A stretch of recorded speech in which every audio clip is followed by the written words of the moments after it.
ایک سیکنڈ یا دے گا اس سے کافی نہیں رہتے، پتہ نہیں قیامت آ جائے، پتہ نہیں قیامت آ جائے، کیونکہ قیامت بول کے تو نہیں آئے گی نا، جب ہمارے ہوشیار ہو جاؤ ساودھان ہو جائے، ایسا کچھ نہیں۔ بھائی کیا عاشورے کا دن برکت والا دن ہے، فضیلت والا دن ہے۔ آپ نے سنا بھی ہوگا عاشورے کے دن روزہ رکھنا چاہیے۔ عاشورے سے ایک دن پہلے یعنی 9، 10 یا عاشورے کے ایک دن بعد یعنی 10، 11 دو روزہ ساتھ میں رکھنا چاہیے۔ کئی لوگوں کا میرے پاس فون آیا کہ ہم نے ایک روزہ رکھا ہے صرف عاشورہ، 9 نہیں رکھا تھا، ہم نے کہا 11 رکھ لو، نہیں رکھیں گے تو کچھ ہوگا کیا؟ سوال کیا گیا مجھ سے فون کر کے، نہیں رکھیں گے تو کچھ ہوگا کیا؟ ہم نے کہا رکھ لے بھیا، تو اس سے کتنا سلے گا، رکھ لے، نہیں رکھے گا تو بڑا بڑا کچھ ہو جائے گا۔ کیسے کہتے ہیں؟ کیوں؟ اللہ کے رسول صلی اللہ علیہ وسلم نے فرمایا اپنے غلاموں سے کہ میرے غلاموں تم عاشورے کا روزہ 2 رکھو، اس لیے کہ یہودی عاشورے کا روزہ 1 رکھتے ہیں، تم اس کی مخالفت کرو۔ تو میرے آقا نے یہودیوں کی مخالفت کی بنیاد پر ہمیں 2 کا حکم دیا، تو ہم 1 کیوں رکھ لیں؟ یا تو 9، 10 یا 10 11۔ اور آقا کریم صلی اللہ علیہ وسلم نے امت کے لیے ہمیشہ کچھ نہ کچھ بھلائی کا، فائدہ کا انتظام فرمایا، ہمیشہ، چاہے وہ عاشورہ ہو یا دوسرا کوئی موقع ہو۔ کئی حدیث میں آیا کہ ایک بزرگ ایسا تھا جو 400 سال عبادت کیا، لوگ حیرت میں اس کی عبادت کو دیکھ کر، پھر حدیث کا دوسرا ٹکڑا آیا کہ امت محمدیہ میں ایک رات ایسی آئے گی کہ اگر آپ عبادت کر لیں تو 400 سال سے آگے بڑھ جائے گا۔ حضور نے کس انداز میں اپنی امت کو دیا، کس انداز میں دیا۔ عاشورے کے تعلق سے بھی حضور پاک صلی اللہ علیہ وسلم نے بہت ساری حدیثیں بیان کی، ایسی حدیثیں۔ ایک حدیث میں بتاتا ہوں آپ کو، ایک حدیث سے عاشورے کے دن 10 آیت جو آدمی تلاوت کر لے، 10 آیت، صرف 10 آیت، آپ سمجھ رہے 10 آیت، لمبی لمبی آیت پیچھے نہیں، ضروری نہیں ہے، آپ چھوٹی چھوٹی آیت بھی لے سکتے ہیں۔ 10 آیتیں اگر کوئی بندہ پڑھ لے آج کے دن، ابھی آپ کے پاس ٹائم بہت ہے، ابھی دن ختم ہونے میں آپ کے پاس 6 ساڑھے 6 گھنٹہ ٹائم ہے۔ آج کے دن 10 آیتیں جو کوئی بندہ تلاوت کر لے، اللہ کے پیارے نبی فرماتے ہیں پورا سال قرآن پاک کی تلاوت کا ثواب اس کے نام بجا میں لکھا جائے گا۔ 10 آیتیں پڑھنے والا پورا سال قرآن کی تلاوت کرنے کا ثواب اس کے نام بجا میں۔ ہر موقع پہ اللہ کے رسول نے اپنی امت کا فائدہ چاہا، لیکن ایک موقع ایسا آیا جہاں پہ بات سمجھ میں جو میں نے ابھی قرآن کی آیت سے بیان کی، قل لا اسألکم علیہ اجرا الا المودۃ فی القربى۔ اے محبوب آپ فرما دیجئے میں تم سے اس پر کوئی اجرت نہیں مانگتا، اس پر مطلب اسلام کی اشاعت۔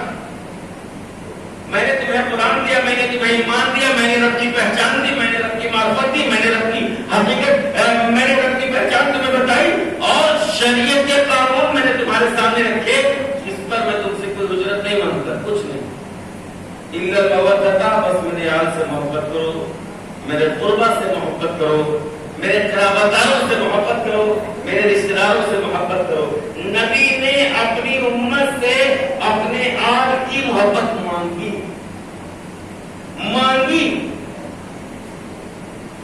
بظاہر آپ دیکھیں گے تو ایسا محسوس ہوگا کہ اگر ہم یہ کہیں کہ بھائی ہم جا رہے ہیں فلانا جگہ، مہینہ 2 مہینہ نہیں آئے گے،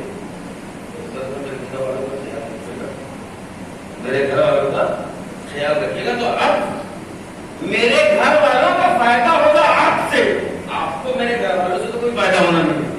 اگر آپ میرے نبی فرماتے ہیں مجھ سے نہیں، میں تم سے کچھ نہیں مانگتا، کچھ نہیں چاہیے، بس میرے حال سے محبت کرو،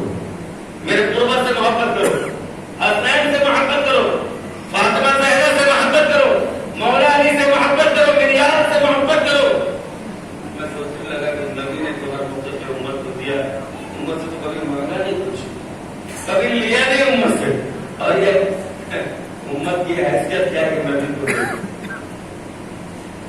نبی کو دے، امت کی حیثیت کیا ہے؟ کیونکہ نبی کو کوئی نہیں دے سکتا، نبی کو اللہ پاک نے مالک کائنات بنایا، جو خود کائنات کا مالک ہو، ہم سب جس کے مملوک ہو، جو ساری سمپتی کا تنہا مالک ہو، ساری سمپتی جس کی ملکیت ہو، وہ کوئی کیوں دے گا؟ کوئی غلام کیوں لے جا کر کے آقا کا سامان آقا کو دے گا؟ آقا ہی کا سامان آقا کو کیسے دے گا؟ بہرحال کہنے کا مطلب یہ ہے کہ نبی نے فرمایا قل لا اسألکم، میں تم سے کچھ نہیں مانگتا، بس میری آواز سے محبت کرو، میرے قربا سے محبت کرو، قرابت داروں سے محبت کرو، رشتہ داروں سے محبت کرو۔ ایک بات ذہن میں آتی ہے کہ آقا کریم صلی اللہ علیہ وسلم نے جو اسلام کا قانون بتایا تو فرمایا ہے لوگوں زکات دو، زکات 2.5% ایک دم لازم کمپلسری نکالنا ہی نکالنا ہے، چھٹی میں گنجائش نہیں، بندے نے نکال لیا اور کہا آقا کریم کا حکم ہے، اسلام کا قانون ہے، شریعت کا قانون ہے، زکات نکالنا ہے، ہم نے زکات کا مال ہاتھ میں لے لیا، سب سے بڑھیا ہے آقا نے قربا سے محبت کے بارے میں فرمایا ہے چلو قربا کو زکات دے دیتے ہیں۔ نبی کے آل کو زکات کا ہی پیسہ دے دیتے ہیں، خوش تو ہوں گے میرے نبی۔ میرے نبی نے فرمایا خبردار میرے گھر والوں کو زکات کا پیسہ نہیں دینا، میرے گھر والوں کے زکات کا پیسہ حرام، زکات کا مال حرام، پوری دنیا کو بانٹو، جو بھی غریب ہے اس کو بانٹو، لیکن میرے گھر والوں کو نہیں دینا، میرے قربا کو مت دینا۔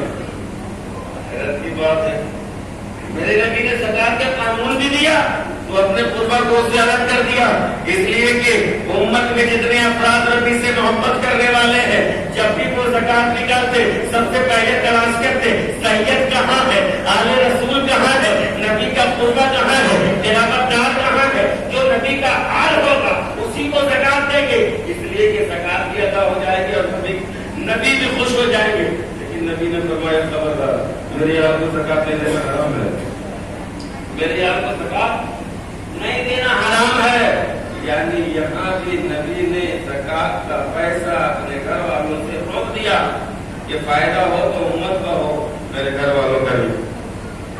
ہم تو اپنے گھر والوں کے بارے میں نہیں بگڑے، بس تم میرے گھر والوں سے محبت کرو، میرے گھر والوں سے پیار کرو، اس کے باوجود بھی اللہ پاک نے قرآن شریف میں فرمایا قل لا اسألکم، محبوب فرما دیجئے میں تم سے اپنے آل کی محبت مانگتا ہوں، اپنے قرابت دار کی محبت مانگتا ہوں، قربا کی محبت مجھے چاہیے۔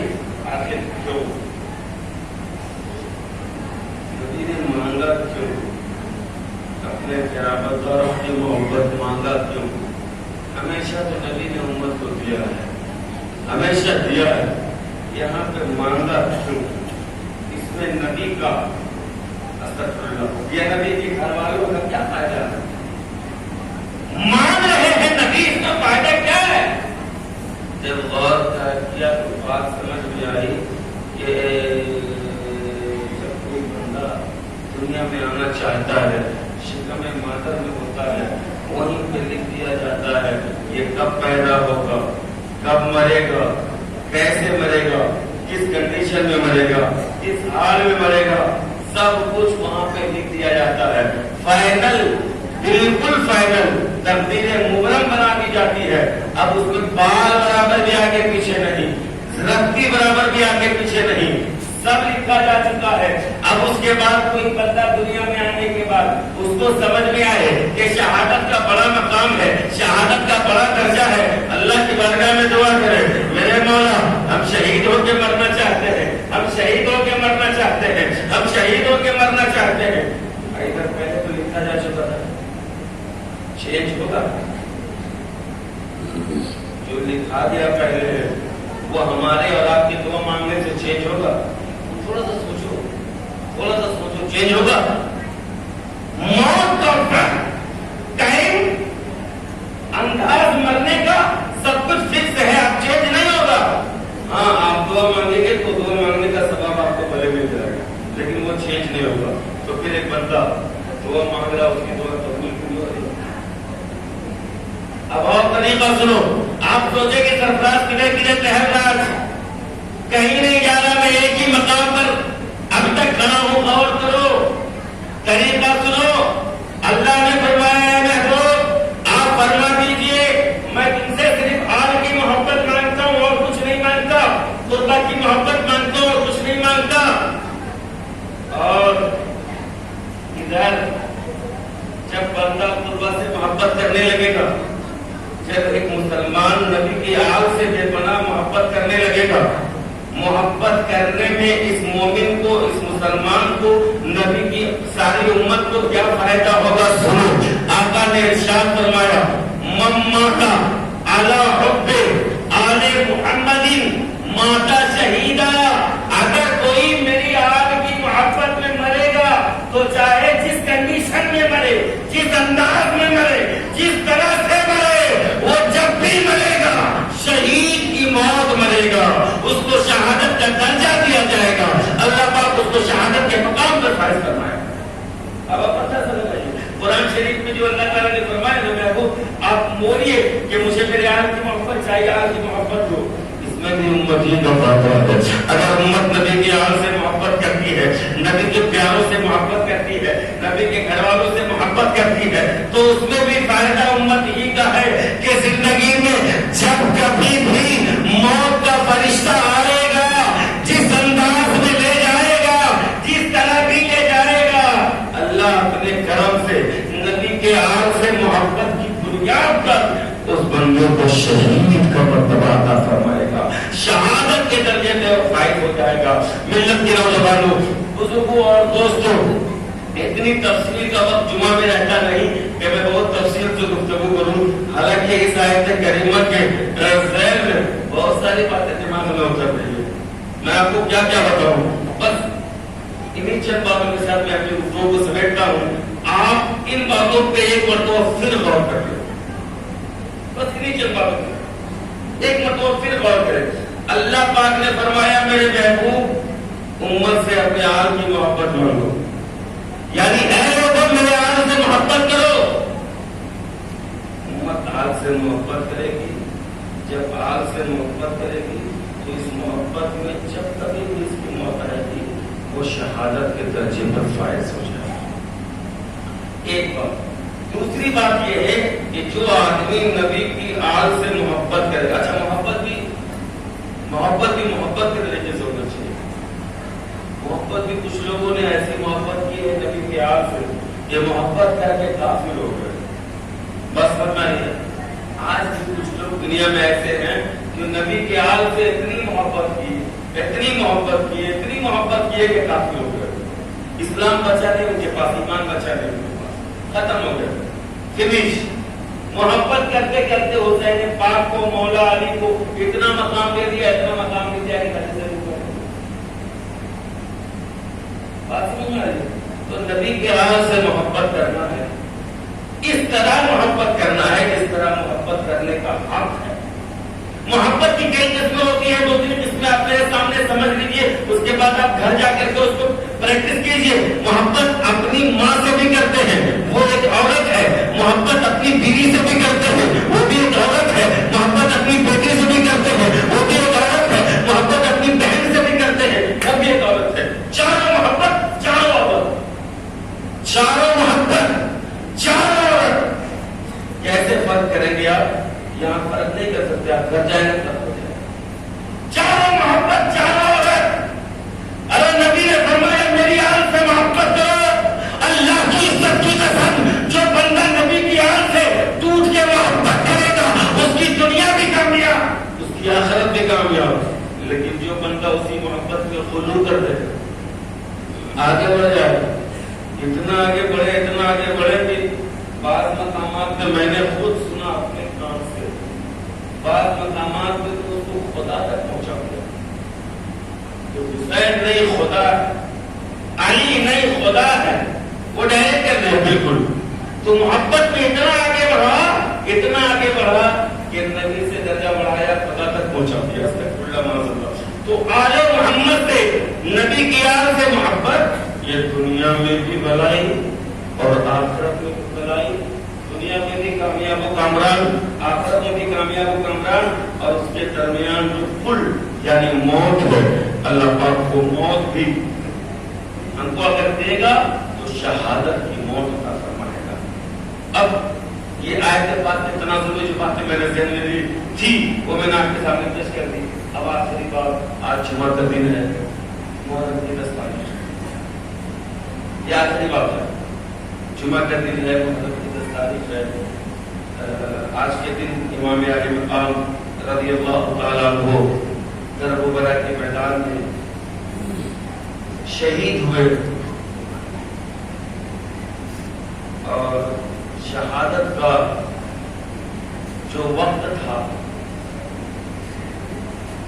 جس ٹائم آپ شہید ہوئے، میں وہ ٹائم آپ کے دماغ میں ڈالنا چاہتا ہوں، اور جس انداز میں وہ شہید ہوئے وہ انداز آپ کے دماغ میں ڈالنا چاہتا ہوں۔ ٹائم کیا تھا ان کی شہادت کا؟ جب ہم نے غور کیا کہ ان کی شہادت کا ٹائم کیا تھا تو یہ بات سمجھ میں آئی کہ جو نماز جمعہ کا ٹائم تھا وہی ٹائم شہادت کا۔ 1 بجے ہمارے یہاں جمعہ کی نماز ہے، بنارس میں 2 بجے جمعہ کی نماز ہے، قریب 2:30 بجے جمعہ کی نماز ہے، یعنی کل ملا کر کے 1 بجے 2 بجے 2:30 بجے کے اندر کا ہی ٹائم تھا۔ اسی ٹائم میں امام حسین رضی اللہ تعالیٰ کی شہادت ہوئی۔ پھر ایک بار بتا دیں آپ کو، 1 بجے سے لے کے 3 بجے تک کے درمیان میں امام علی مقام رضی اللہ تعالیٰ کی شہادت ہوئی۔ سمجھ گئے آپ یا پھر آپ کو دوبارہ بتا دیں؟ اب آپ سوچ رہے ہو کہ سرفراز پگلایا ہے، ایک ہی باتیں بار بار بول رہا ہوں۔ بھائی ہم آپ کو کچھ سبق دینا چاہتے ہیں، کچھ پیغام دینا چاہتے ہیں آپ کو، لیکن ہم چاہتے ہیں کہ میرے ڈھکے چھپے جملے کو آپ آسانی سے سمجھ لیں۔ امام علی مقام رضی اللہ تعالیٰ عنہ جمعہ کے دن یعنی آج کے دن، عاشورے کے دن یعنی آج کے دن 1 بجے 2 بجے 2:30 بجے 3 بجے 3:30 بجے کے اندر تک میں آپ اللہ کی بارگاہ میں جامع شہادت نوش کر کے پہنچ گئے، اور شہادت کا انداز کیا تھا؟ 71 تیر لگے تھے آپ کے جسم پر۔ کتنے؟ 71 تیر لگے تھے آپ کے جسم پاک پر، 34 تلواروں کے زخم تھے، 33 نیزوں کے زخم تھے، پورا بدن جسم سے زخموں سے چھلنی تھا۔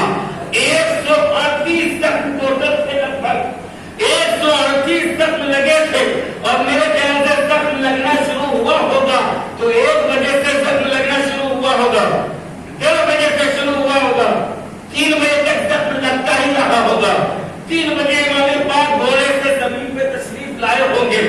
3 بجے کے بعد شمر نعیم سینے پہ خنجر بٹست ہے، میرا حسین یاد الہی میں مست ہے۔ 3 بجے یا اس کے آس پاس حسین پاک کے سینے پہ شمر چڑھ گیا ہوگا، ان کے گلے کو کاٹ رہا ہوگا۔ آپ خالی وقت اپنے دماغ میں رکھیے گا، 1 بجے 1:30 بجے 2 بجے 2:30 بجے 3 بجے، آپ سمجھ رہے کیا بولنا چاہ رہے ہیں؟ ہمارا ایمان جس سے ہم محبت کرتے ہیں، محبت کرنے کے لیے اللہ نے فرمایا، رسول اللہ نے فرمایا، محبت کرنے کا ہم کو فائدہ بھی بتایا گیا، محبت کرنے کے طریقے بھی بتائے گئے۔ جس سے ہم محبت کرتے ہیں اپنی ماں سے زیادہ، اپنے باپ سے زیادہ، اپنے بھائی سے زیادہ، اپنی بہن سے زیادہ، اپنی اولاد سے زیادہ، وہ حسین آج 10 محرم جمعہ کا دن، عاشورے کا دن، اتنا بج کے اتنا بجے تک، اتنا بجے سے اتنا بجے تک حسین زخمی بھی ہوتے رہے، حسین شہید ہوئے۔ پھر حسین پاک کے سر مبارک کو نیزے کو اٹھایا گیا، نیزے پہ لے کے چلے، کس شان سے چلے؟ جانے والا یہ سمجھ رہا تھا کہ ہم جیت گئے، ہم کامیاب ہو گئے حسین کا سر لے کے گیا۔ تو میں واقعہ نہیں بتاؤں گا، مجھے آگے واقعہ نہیں بتانا، مجھے صرف ایک چیز دکھانی ہے آپ کو۔ اتنا بجے سے اتنا بجے بجے کے درمیان حسین پاک زخمی ہوتے رہے، پھر اتنا بجے حسین شہید ہو گئے، پھر اتنا بجے شبر لعین نے ان کے سر مبارک کو نیزے میں اڑس لیا اور لے کے چلا۔ کتنا بجے سے کتنا بجے کا وقت ہوگا جو حسین پہ ظلم کے پہاڑ توڑے جاتے تھے، امام حسین پہ ظلم و تشدد کے پہاڑ توڑے جا رہے تھے۔ ایسے وقت میں ہم کو کیا کرنا چاہیے؟ اتنا بجے سے اتنا بجے تک کم سے کم ہم کو کیا کرنا چاہیے؟ ذہن میں رہے گا؟ سبق ہے، سبق بہت لمبا چوڑا نہیں بتا رہے آپ کو۔ جتنا بجے سے جتنا بجے تک میں نے دیکھا ایک سبھا میں، غیر مسلموں کی سبھا تھی، اس میں ایک آدمی اسپیچ دے رہا تھا، تقریر کر رہا تھا، اور اس نے کہا کہ فلانا سبھاپتی اتنا بج کے اتنا منٹ پر دیکھ رہے تھے اور ہم لوگ ان کے لیے مون برت رکھتے ہیں اتنا بج کے اتنا منٹ پہ، اب اتنا بج کے اتنے منٹ پہ مون برت، سب لوگ سائلنٹ۔ میں نے بعد میں پوچھا کہ تمہارا سائلنٹ کیا ہے؟ ہم نے اس کی موت کا احترام کیا ہے، جس ٹائم وہ مرا تھا اس ٹائم ہم نے خاموشی اختیار کی ہے، اور یہ خاموشی کا مطلب یہ ہے کہ ایسے ٹائم میں جب تیری موت آئی تھی ہم کوئی گناہ نہیں کریں گے۔ جب کوئی آپ کے سائلنٹ ہو جائے گا تو گناہ کر پائے گا؟ چپ چاپ۔ انہوں نے کہا مطلب کہ ایسے ٹائم میں ہم کوئی گناہ نہیں کریں گے، ہم موت پر اسی لیے رکھتے ہیں۔ ہم سوچنے لگے جمعہ کا دن، عاشورہ کا دن، اتنا بجے سے لے کے اتنا بجے تک میرا حسین ظلم و تشدد کے پہاڑ تلے تھا، امتحان کے آخری گھڑیوں میں تھا، 3 دن کا پیاسا تھا، 3 دن کا بھوکا تھا، اور اس کے باوجود بھی حسین پاک نے کیا کیا؟ اور تب سے ہم پوری زندگی میں پوچھتے آپ سے کم اتنا بجے سے اتنا بجے تک ہم کو کیا کرنا چاہیے؟ یہ ہم سوچ لیں، اتنا بجے سے اتنا بجے تک ہم کو کیسے رہنا چاہیے، کیا کرنا چاہیے؟ بس ایک خاموش پیغام میں آپ کو دینا چاہتا ہوں، صرف خاموش پیغام۔ مجھے کیا کرنا چاہیے اتنا بجے سے اتنا بجے تک؟ حسین پاک کی محبت میں، حسین پاک کی الفت میں، ان کی چاہت میں ہم کو کیا کرنا چاہیے؟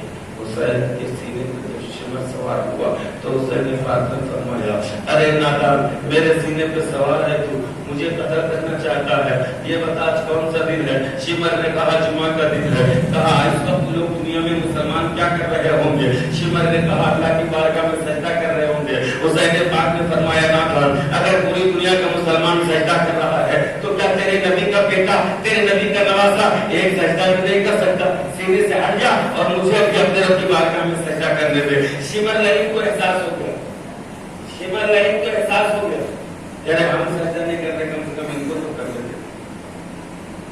اگر شمر لعین کو حسین پاک کی بات پر احساس ہو سکتا ہے تو حسینیوں کو اس بات کا احساس نہیں ہو سکتا ہے۔